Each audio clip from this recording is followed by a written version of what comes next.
Good evening, everyone, and welcome to the Brian Crombie Radio Hour. I've got Greg Lyle with us today. He is the founder and president of the Innovative Research Group. He's a pollster. He's got great experience in polling and in public affairs in the Canadian milieu. And this is a pretty interesting election, and the polls have moved fairly dramatically. And so I thought it'd be great to check in with Greg and see what's going on. Greg, how are you? Very well, thanks. So have you ever seen polls move like they have between like December and the beginning of this election? We have, but not often. The most recent example, which is already 10 years ago, more than that actually, would have been the Alberta election with Danielle Smith and Alison Redford. And in that election, the Wild Rose went from leading by 10 points 10 days before the election day to losing by 10 points on election day. So a 20-point change? Okay, that's interesting. Yeah. Yeah, and that just goes to show that there's always the potential, so long as there's time on the clock, there's always potential for more change. So let's talk about where we are today, and then we'll come back and talk about where we've come to, and then what you think might happen. So where are the polls as of today, sir? So we just pulled out our most recent data this morning, and we have the Liberals 6 points ahead. There was an Abacus poll on the weekend that actually had the election tied, but most other pollsters would be at least a 6 point lead, if not double digits. So I saw a headline this morning of a poll that said that the Liberals were more than 10 points ahead. And so they were 20 points behind. Is that correct? If we go back to January? Yeah. Yeah, they were way behind. They were on So 20 points behind to 6 points ahead. And the 6 points ahead would be 40 something? Yeah, they're at I'd have to double check, but 42, 43. And that would be majority government territory for sure. Yeah, because the issue is if you look at how that comes together, they have a ridiculous lead in the Atlantic, like in the range of 30 points. They have a 14-point lead over the Bloc Québécois in Quebec. They have about a 6 point lead in our numbers over the Tories in Ontario, very similar to the national numbers. And they're just essentially they're statistically tied, but they're marginally ahead of the Tories in BC. So that when you have that sort of situation where they're going to come into Ontario with, in probably as many as 80 seats before they even hit Ontario. And then if they pick up the majority of seats in Ontario, they're government at that point. And then the question is whether they're going to make it into majority. Now, if it's 42 or 43 minus 6, we're talking about the Conservatives still in that mid to high 30s. Yeah, the Conservatives have held their support. Yeah, they've lost a little bit of support, but they were getting the support of people that were angry with the Liberals, but not fellow travelers with the Conservatives. So people that had social democratic values. The Conservatives were winning 20% of those voters, and they really had no business to win that vote. So they've lost some of those people. They've also lost essentially the core group, that Populist Conservatives. That's a very small slice of the electorate. It's maybe 12 to 14% of the electorate on any given day. And so they need to win progressive conservatives, they need to win business liberals, and they have to win that sort of old reform NDP switcher that we had in the 90s, who we've identified in their values as pay-as-you-go moderates. So they share a desire not to run up the debt. But they're willing to raise taxes to avoid that, whereas the populist conservatives would make government smaller. Right. And so where's the Liberal gain come from? The NDP and the Bloc? Across the board, the Liberals have gotten some from everybody, but the NDP has suffered the most. They've lost, depending on the poll, a third to half their vote just in the past weeks. The Bloc has also taken a pretty big hit. And again, the Conservatives have been trimmed outside their core group of populist conservatives. They're not way down, but you have to remember, for the better part of 2 years, the Conservatives were polling above 40%. So they're down a few points. They're down a few points. Now, the NDP, are they at risk of losing official party status? Yeah, I mean, it's now that the polls said the same thing in the Ontario election. And as you know, at the end of the day, even though they got a lot fewer votes than the Liberals, they ended up getting more seats because they were able to do a very strong ground game and hold on to their incumbents. And their Um, vote is very efficient. It's very right, concentrated in right, ridings where they've got incumbency and right. where they win provincially as well as federally. But it's certainly going to be a very scary time for the NDP, and there is the risk for them that they will drop down below official party status. At the moment, the Bloc is in no risk of dropping below official party status, but up until 6 weeks ago, the Bloc were running the tables in Quebec, Now, I other than interviewed a I Quebec interviewed a City. Quebec pollster before the new year, and he Yeah, was thinking at the time, and again, this was before Justin Trudeau resigned, but he was thinking at the time that the Bloc Québécois would be the official opposition, that the Bloc Québécois and the Parti Québécois could both win, both federally and provincially, and that this would be a potential risk for the unity of Canada. So right. things have changed. And well, the single biggest thing, of course, is the Trump tariffs. But I mean, we have lots of time, so we'll get back to Quebec. But the Trump tariffs is the single biggest story. And what's happened is, and it's not over, but the initial reaction of Canadians is one of anger and betrayal, right? So it's like we have collectively gone through a breakup with someone we had a long-term relationship with. And we're at the stage right now where we're throwing their clothes onto the front lawn and getting ready to start a big fire. So we're mad as hell, and we want them to hurt the way we hurt. And that's a bit of a tricky um, set dynamic for politicians to navigate because that's how we feel today, but that may not be how we feel 4 weeks into 25% tariffs on autos, etc. Right? We're now at the point, it's been true for a little while on things like aluminum and steel. But, we're clearly at the point now where there are layoffs that are beginning, and people are starting to see this as a more real economic threat. So are you saying that Um, we might get even more angry or now thinking that we have to we'll we'll do shift something, from make a deal to put up with it? well, the question is if fear starts to rise and become more significant than anger, then the question is where do Canadians move? We also don't know very much right now. So, for instance, lots of people think it'd be a great idea to cut off oil to the US, for an example, because they perceive it as we have oil, we send it to the States, they're dependent on us, we're not dependent on them. But the way that pipelines work in Canada, and North America, is that the oil that we get in Ontario and Quebec comes through the States. And so if we cut off the 25% of US oil, that they get from Western Canada, then they can cut off the almost 100% of oil that Ontario and Quebec get from the US. And so, at that situation, it's not a fair fight anymore. Our economy literally shuts down. And the oil that Atlantic Canada buys from the United States as well. Yeah, although they're in a little bit of a different position because their hub is St. John's, the Irving oil facility there, and they get a lot of tanker traffic as well as oil coming from pipelines. And of course, there was one of the issues that the Tories haven't really been able to make stick was that there was a proposal at the beginning of the Trudeau government coming out of the Harper era for a pipeline called Energy East, which was actually just mostly repurposing existing natural gas pipelines.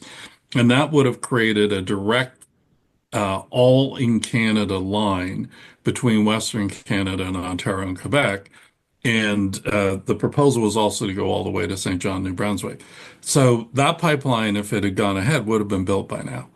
And so the dynamic between Canada and the United States when it comes to something like oil would be very different because we would not be vulnerable to the United States cutting off our oil. But right now we are. Well, I'm one of those people, like probably lots of people listening today, that have done the drive between Toronto and Western Canada, both north of Superior and to the United States. Mhm. And it's pretty flat through the United States, and it's pretty unforgiving north of Superior. So you can understand why economically the pipeline was put where it was, but Yeah. probably was a big, huge mistake. Well, I mean, who knew, right? I mean, this is such a departure from the post-World War II norm. And we've dealt with Trump once before. And yes, there were some tariffs at that time, but nothing like this. Nothing like Nothing this. like turning the whole world order upside down. So Trump is issue number one by a long shot. Right. And, Pierre Poilievre has been trying to make inflation, just inflation, and axe the tax and housing affordability and a lot of other issues. And he was successful in that for, 2 years prior to Justin Trudeau's resignation. Do you think those issues will come back? How far down the But poll they are they? haven't gone down at all. I mean, if you ask Canadians, what's the most important issue facing you, affordability is still more important than trade. But that's not the same question as what's the most important as you decide who to vote for, right? And so what's happened, so all the stuff that was driving time for change, affordability, housing, the drug crisis, all those issues, they're all still there. Um, But not and driving the vote decision. but they're not driving that. Well, what happens is that what you see is that we've had three specific dates in which tariffs have become the key issue, right? I think I might get the dates slightly wrong, but I think it was February 4th, March 4th, and then April 2nd. And each time that happens, there's a surge for the liberals. So we track whether you approve or disapprove of the job the federal government is doing on responding to Trump. And every time we have one of those deadlines, federal government approval goes up to over 50%. And the federal liberals have not seen approval over 50% since, first year of COVID. So the fact Um, that yeah. last Wednesday in the Rose Garden was positive for Canada, that we escaped some of these reciprocal tariffs, was actually negative for the Liberal Party. Is that correct? No, no, it was actually very good for liberals. So the issue is that there's something called priming. So what that means is that we see something in the news or we hear something in everyday life that gets us thinking about a particular issue.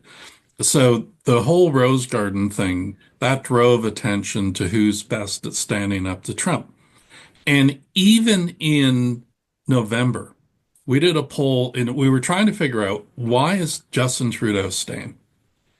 The polls are so bad. What could he possibly be thinking? And so we took him at his word, and what he was saying is, everyone just hold on. Once Trump actually gets into office, we're going to be able to ride that issue back in the government. That Poilievre has gone too far. He sounds and looks too much like Trump, and that we'll be able to rally Canadians to the So I flag. guess he was right, except using the pronoun we. Yeah, well, the issue for him is even at that time when we looked at Canadians who were afraid of Trump, Trudeau was ahead of Poilievre by 5 points on who's best to deal with Trump among the people that were afraid. And since then, Canadians became more and more afraid. And the government approval that we got for January or for February 4th and March 4th was the approval of the Trudeau Liberal government, not the Carney Liberal government. Trudeau's own favourables, his net approval score went up 13 points over the last 5 weeks of his term as prime minister. And he hit 52% approval on February 4th and 56% approval for the job he was doing on March 4th. So, he, So it's could going to be Trudeau have tough won for the him. election? It's bittersweet. I don't know that he could have won it because he embodies the other issue that the conservatives and the other parties want to run on, right? So what Carney is Carney's a bit of a blank slate in terms of whether, he can deal with affordability and issues like that. But right now, one of the things that we track time for a change, which is down 9 points since January, but we also track another number that's related to it, where we ask Canadians to agree or disagree that the Liberals may have their problems, but they're still best able to form government.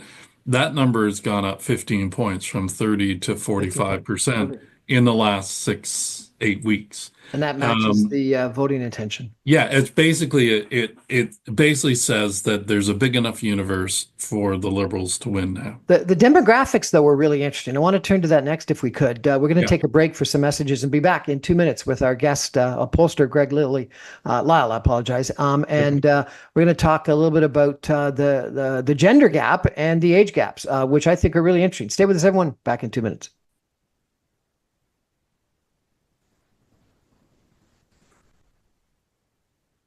Welcome back, everyone, to the Brian Crombie Radio Hour. My guest tonight is Greg Lyle, who's the founder and president of Innovative Research Group. He's been in the polling business for 35 years. Innovate is primary research focused on corporate affairs, where he helps corporate reputation, communications testing, citing infrastructure, issue and crisis management, brands and marketing, stakeholder and public engagements, etc. Someone that I've followed a lot on LinkedIn and other social media, because I find his polling really quite thoughtful, and so I thank you for that. I got to ask you now about demographics, and it's interesting because some of the polls and that you've published and other people have published, what I've seen is that Liberals are doing far better on females than males, and far worse on young males than males that look like me. And so, what's going on? Well, the young versus old thing is really interesting, and that's where the time for a change comes in. That's where the affordability crisis comes in. So, we have been tracking affordability, well, standard of living. Are you satisfied or dissatisfied with your standard of living since 2007? And in 2007, across pretty much every age group, about 80%, sometimes even higher, said that they were satisfied with their standard of living.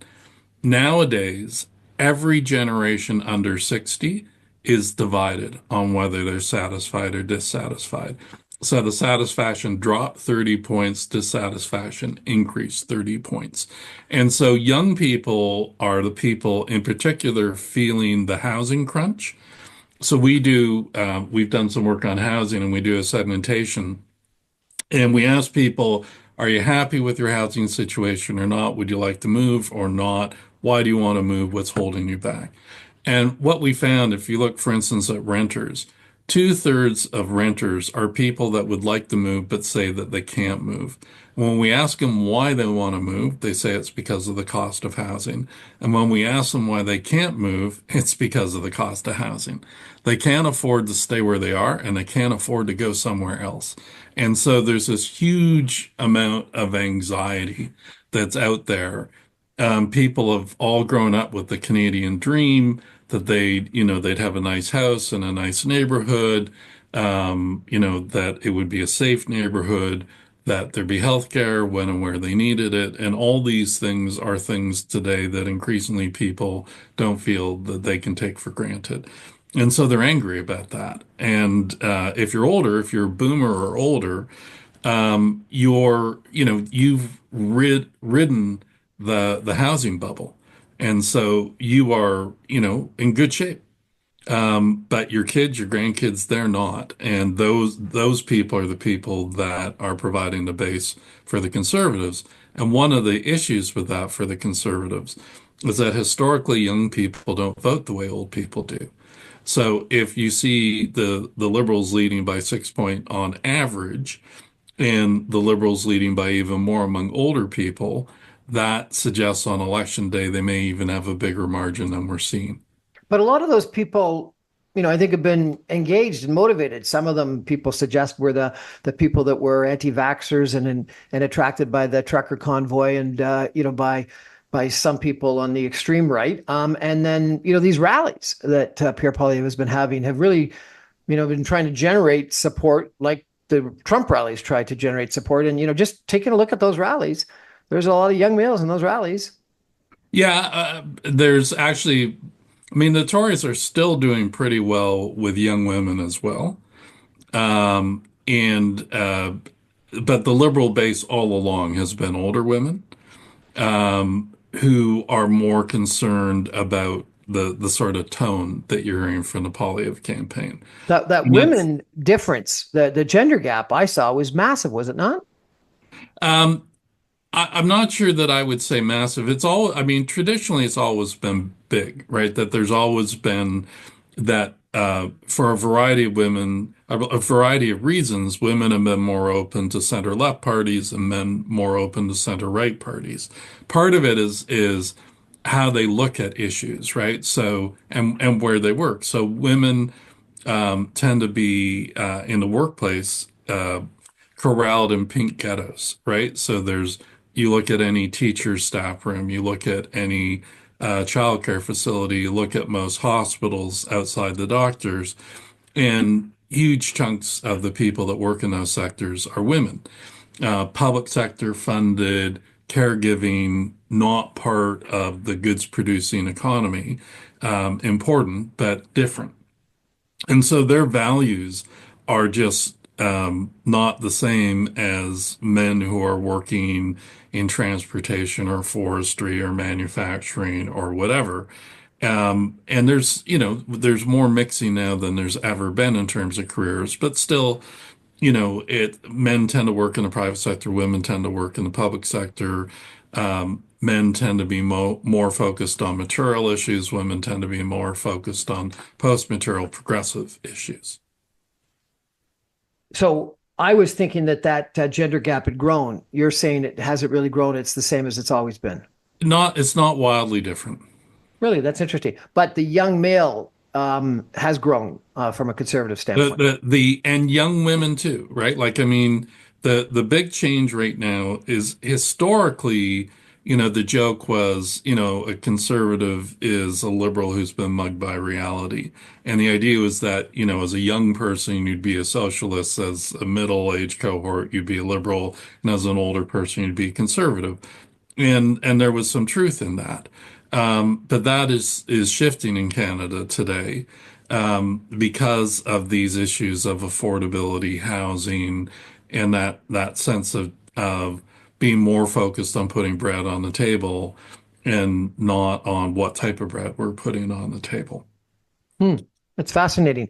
What about education? In the United States, education was very different between, Democrats that appealed to people that had university education and Republicans that were high school educations. Do we have an education gap in Canada?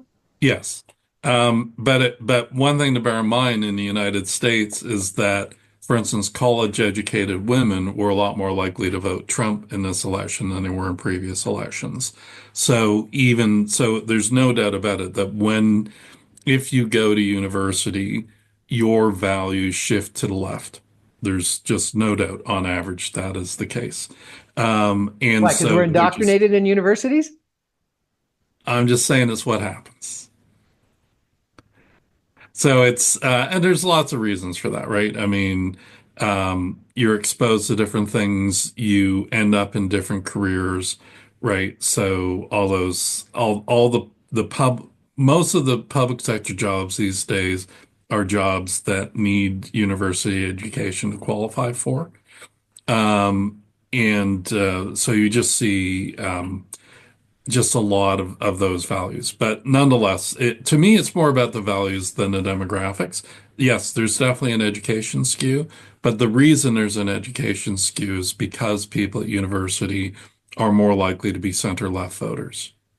You talked about values, and you did, I think it was a week ago, a really interesting study on values, and you said that the battleground is the center right, which I was surprised in. And you said when it comes to voters, liberals and conservatives are both virtually tied among business liberals and deferential conservatives. But you said Right. Carney is significantly ahead of Poilievre among these groups. So why would the liberals and conservatives be tied, but Carney doing so much better than Poilievre? Well, I mean, Carney is starting with a blank slate, remember, compared to Poilievre. But the real story there is that we have six clusters. Three are broadly on the right and three are broadly on the left. But it's more of a circle than a line. And there's this group we were talking about, the pay-as-you-go moderates, who have quite a bit in common with conservatives, but also quite a bit in common with New Democrats. And they were those reform NDP switchers that we knew in the 90s. So, so when you think about that sort of world, there's four clusters that are just sort of naturally allied with Poilievre. The populist conservatives, there is base. Those pay-as-you-go moderates, the deferential conservatives, who, unlike the populist conservatives, think that politics is complicated and we should rely on experts. So if you think about Abraham Mulroney's style. They also tend to be more moderate on social issues. And then business liberals who, unlike the conservatives, are not that concerned about fiscal issues, but like the conservative groups, think that profit brings out the best in us, not the worst. And then when you go to left liberals, if you think about like Sheila Copps for older listeners, they're people that think that profit brings out the worst, not the best in people, but they'd still rather have government focus on creating opportunity rather than redistributing wealth. And when you get to the core left vote, those are people that think government should focus on redistribution, not on creating wealth, should spend according to the public's need, not according to ability to pay, think profit brings out the worst, not the best. And they tend to be more deferential, more likely to believe politics is complicated and we should rely on experts. So you have those categories. When you think about the fight, the biggest chunk of votes that's up for grabs right now is roughly 35% that fall in those two center right categories, the sort of Paul Martin liberals and the Abraham Mulroney conservatives. And they could go either for Poilievre or for Carney. The issue is that they are not that populist. And so there's an angry tone, sometimes a bit of a mean edge to what Poilievre is saying. Being anti-elites, anti-Davos, those sort of things. I don't think, Anti-gatekeepers, yeah, anti-globalist. Fire yeah, the governor of the Bank of Canada. yeah. So they're not into that stuff. Now, I don't think they really particularly care about the Bank of Canada per se. I think the issue for them is that they look at Poilievre and there's a pretty devastating liberal ad out there that shows Trump saying something in a certain way and then Poilievre saying the same thing almost the same way. And they do that three or four times. And it really makes the point. The underlying ballot question there is, who do you think's best to stand up to Donald Trump? The person that sounds a lot like him or the person that doesn't? And so what we're seeing there is that among those voters, they think they seem to much prefer Carney's tone and demeanor to Poilievre's tone and demeanor, and Poilievre has adjusted. And if you think about Poilievre in 2017, 2018, go back and look at his video clips when he was finance critic. That guy was what I call helpful Poilievre, right? He would explain why a growing deficit is a problem to you and me in our everyday lives, what it would do. And it took him 2 minutes or so, but he didn't talk down. He wasn't patronizing, and he wasn't mean-spirited. And if you think about, the way that Trump, like, it's hard to remember, but before 2016, 2015, before Trump was out there talking about lying Hillary and cheating Hillary, people didn't make up names like that. Like that's not how we talked about politicians. Lots of mean things were said, but we didn't come up with these little nasty taglines. And, that's sort of Poilievre has been doing that more and more. Didn't do it as finance critic, but does it a lot now. And you think about the Poilievre clip where he's sitting munching an apple, dealing with this reporter in Kelowna, I think it was, in an orchard. That tone, that just doesn't work with those people. But And so, the populists love it. yeah, but there's not enough. There are lots of populists, but in terms of the really strong populists, there's not that many. And many of the populists are not right-wing populists. So think about Bernie Sanders, right? Bernie Sanders is a populist, but is a populist on the left. And the problem that the NDP have a huge opportunity right now, but they're led by a guy wearing, multi-thousand dollar suits, wearing beautiful watches. And, that's not Bernie Sanders. And if the NDP had a Bernie Sanders, it'd be interesting to see where they could go. I was surprised in this value uh, article that you posted that the populist conservatives were 12% of the electorate. I would have thought they would have been higher. Are they higher in the United States? Yes, they are, but they're even in the United States, they're not that high. The United States is an awful lot like Canada. The issue is in the United States, they have something going on that's like regional alienation in Canada. And we think about that mostly as Western alienation. But if you live outside the GTA in Ontario, there's lots of alienation that goes on here as well. And the same with the Maritimes. And the issue is that if you are an American that lives in what they call the flyover states, um, it's you feel taken advantage of. You feel that you work hard, obey the law, pay the taxes, serve your country, which is a much bigger thing in the US than in Canada. They have a much larger military and they've been fighting real wars. Not that we didn't in Afghanistan. We paid a serious price in Afghanistan. Over 100 of our armed forces didn't make it back. But the Americans are almost constantly in one war somewhere or another. Um, and and they feel these people in the flyover states feel disrespected. There's been more and more anger growing for years and years and years, decades, where middle America has felt that the elites in Washington and New York and Los Angeles don't get them and don't respect them. And that's so Trump is basically said, you are important. You people do a valuable service to this country and you deserve respect. And the elites hate Trump, and it's a bit of an enemy of my enemy. So then if you add on to that, some of the other elements, it gets bigger. And if you look at the conservatives have this very strong base in the West that also has a bit of that resentment going back to Pierre Trudeau and the energy plan of the day. And Preston Manning, the West wants in. Yeah, exactly. So that this is, there's some similarities at that level, but it's less, populist. So through his populist army, his MAGA army, Trump dominates the nomination process in the United States. You can't win a primary running against Trump if you want um, a Republican nomination.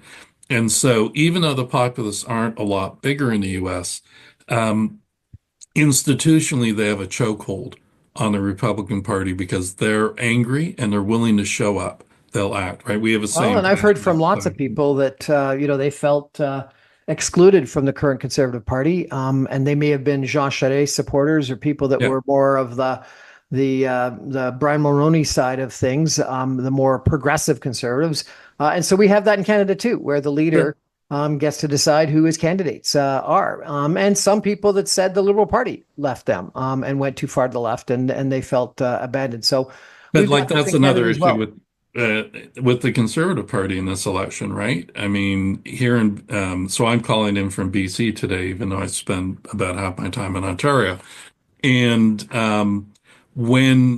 so here in BC, a former provincial finance minister, Mike DeYoung, was told he was not qualified after running for the nomination for a year, was told immediately before the election by the Conservative head office he was not qualified to run as a candidate. And they selected a 25-year-old kid to run in his place. And, it was just, he didn't lose the nomination. He wasn't allowed to contest Is the the nomination. 25-year-old kid going to win? It's a good seat, but things are moving against the Conservatives right now. That's They going to be they interesting. probably could have used having the former finance minister with his name recognition and his machine. You did And another he's now really running, by the way, as an independent. Oh, well, that'll take away some of the vote and the vote will split. Yeah. What riding is it? It's one of the Abbotsford seats. You did another really interesting post about the way that we've reacted to tariffs, and you segmented everyone into six different reactions to tariffs. I want to walk through that, but we got to take a break for some Okay. messages. We're going to be back in 2 minutes with Lyle talking about how we segment into six different groups of how we have responded to Trump and tariffs. Stay with us, everyone. Back in 2 minutes. This will be really interesting.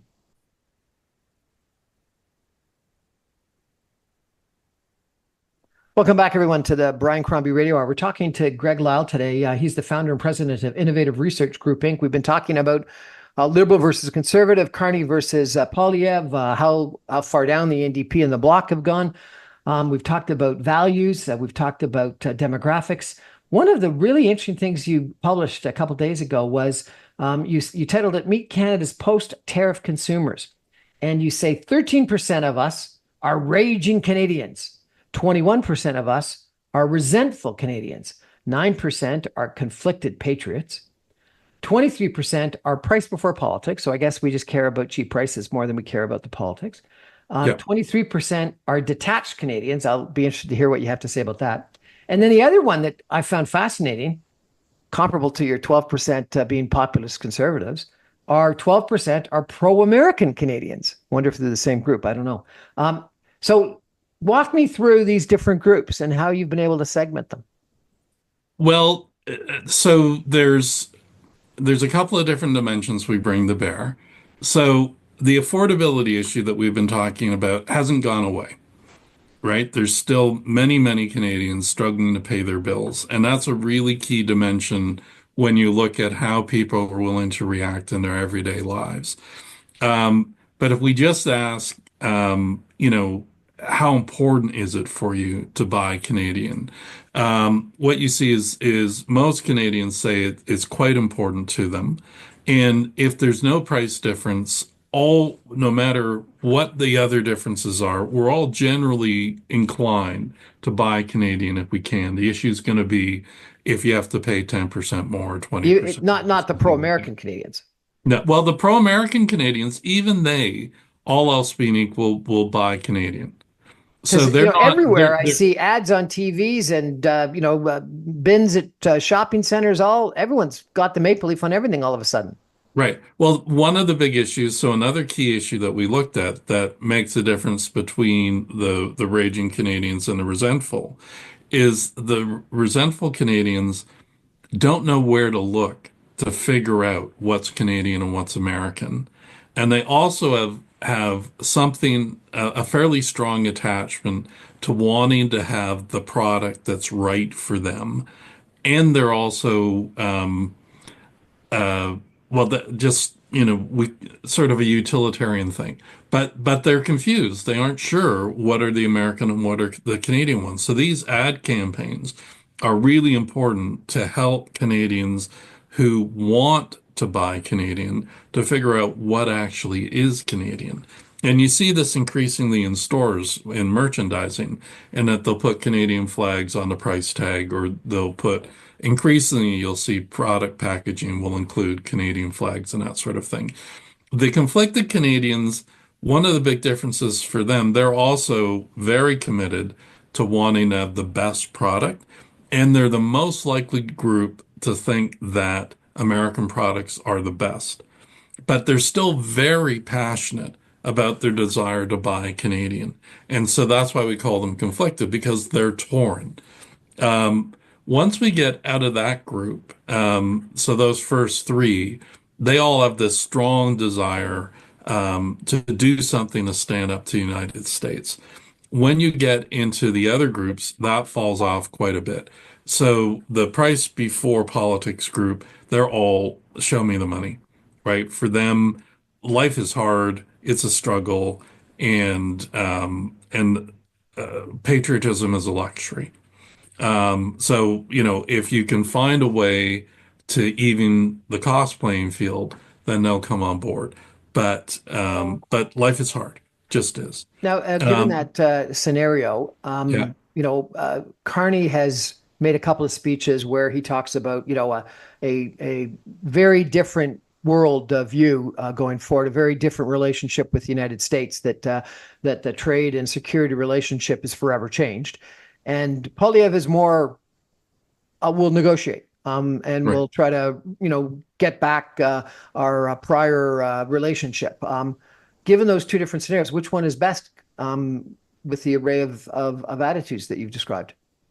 Well, I actually don't think there's as much daylight between them on this issue as you were suggesting there, because I mean, Poilievre has spent some time talking about the fact that we really should have diversified our exports. So he's been talking about energy projects that got canceled for one reason or another over the past 10 years that would have diversified our energy exports so that we weren't as dependent on the US. So I actually think there's sort of both fighting for that. But Carney is arguing that because he spent so much time in international venues, that he has the better network to actually go out there and cut deals. So that'll be interesting in the debate to see how the two of them deal with that issue. But Canadians, there's no question that the average Canadian thinks that however this turns out, that we should start looking for ways to diversify our economy so that we are not as dependent on the US. In part, that's they'd like to see us meet more of our own needs. And that started during COVID. So you remember in COVID, we had big issues with things like masks or even vaccines that we couldn't produce They were the cut off. products that Trump we cut them needed. off. Trump Yeah. said we've got to use the vaccines first before we'll ship them to Canada. We got to use the masks first. Right. But not the only country. That happened with countries all around the world. Yeah. So, we did a deal with China to get vaccines that never went anywhere. So, there's a real desire. Canadians still think free trade is great. As recently as January, Americans, by the way, actually think free trade is great. This is not a voter-driven phenomenon in the United States. It's a The Trump-driven voters, phenomenon. There's no question. this is all about the guy at the top and his personal view. Well, I want to Um, come. I want to come to the guy at the top in a minute, yeah, because I think that's the key question that's going to decide where people vote on but election day. But the before we go bottom line there, for us on Buy Canadian is that Canadians will buy Canadian when they have the opportunity, and that different groups of Canadians have different challenges, and marketers can do something to help them. They can give us coupons so that we can try stuff. They can better communicate what's Canadian, what's not Canadian. They can look again at their price mix and see if they can't provide some discounts or something to get us to try it. The door is wide open to Canadian manufacturers and services, to be able to bring home a bigger market share. you published another article last week that I think suggested that while the Conservatives were behind, their vote was more committed than the Liberal vote. Is that the And that's case? still true. And you suggested that there were a couple of things, three strategies that you identified that the Conservatives could follow. One is they can find wedge issues to drive attention back to time for a change. Yep. Number two is they can work to close the gap between Poilievre and Carney on who is best to handle Trump. And three, or they can bomb the bridge on Carney. What do you mean by bomb the bridge? So this is not my original line. This comes from the 1988 election. And so you'll remember that was the free trade election. And John Turner had a good debate, and the Liberals had a very strong ad. You might recall that there was an ad with a Canadian and U.S. negotiator, and the American said, "There's just this one line that we need to get rid of," and he went to erase the border between Canada and the United States. So for a time in that election, the Liberals were ahead. And so the Tory pollster at the time was Alan Gregg, and he came up with a strategy he called Bomb the Bridge, where they went after John Turner's credibility, and they effectively were able to turn the tide. And so Bomb the Bridge doesn't mean stupid ads that are name calling. Bomb the bridge means that you find real weakness in your opponent and you share it with the public. So, for instance, we're starting to see this happen with Carney. And so in English Canada, it's things like that Carney was the chair of Brookfield, as Brookfield was preparing to make a decision to move their head office from Toronto to New York. And that was just weeks ago. This is not old news. This was weeks ago. There are issues with Brookfield's choices in terms of tax shelters, where they move money out of Canada into places where they pay less tax. So there's a series of things that are associated with Carney that we'll have to see what the back and forth is, but certainly Carney would have to provide answers before the average Canadian would be comfortable. Bomb the bridge. Um, Fascinating. We got to yeah, take but a break. okay. And We then got when to we come back, let's talk about Quebec for a second. Okay, and I want to end on leadership capability Okay, and who people want as their prime minister. We'll be perfect. back in 2 minutes with some concluding comments. Stay with us, everybody. Because Quebec actually could determine.